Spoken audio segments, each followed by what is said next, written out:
Qu'est-ce que ça prend pour être davantage engagé au travail?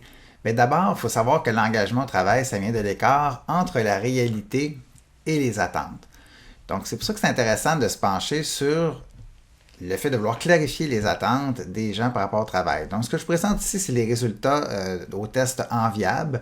L'adresse, c'est enviab.ca. C'est un test qu'on a mis en ligne depuis déjà 2019 et on est rendu à au-dessus de 4000 répondants. Et ce qu'on voit ici, c'est que par exemple, au niveau des attentes des baby boomers et de la génération X, sur une liste de 20, on demande aux gens de prioriser leur top 5 et vous avez ici en ordre de priorité pour ces deux générations-là. Et ce qu'on remarque, c'est que les attentes sont les mêmes.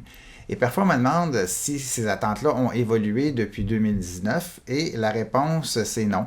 En fait, la priorité est restée la même, mais les endroits où on voit qu'il y a des points bleus, ça veut dire que le pourcentage a légèrement diminué par rapport à l'année dernière. Et les endroits où il y a des points rouges, ça veut dire que le pourcentage a légèrement augmenté, mais sans prioriser l'ordre. Et quand on regarde du côté des nouvelles générations maintenant, oh, là, on voit qu'il y a un impact.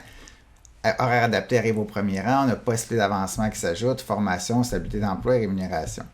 Et quand on regarde les fluctuations depuis l'année dernière, bien, on voit que les tâches correspondant à mes habiletés étaient au sixième rang et ont monté au quatrième chez les Y. Et on voit que stabilité d'emploi, qui était au quatrième rang chez les Y, a baissé au cinquième rang.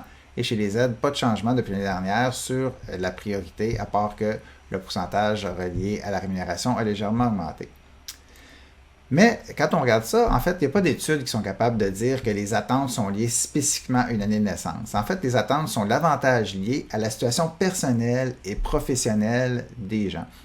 Donc, ce que ça veut dire, c'est que, en fait, ça fait du sens quand on regarde ça de dire, bien, quand on est en début de carrière, de vouloir avoir de la formation ou des possibilités d'avancement, et quand on est plus expérimenté, d'avoir des tâches qui correspondent à nos habiletés, ça fait du sens.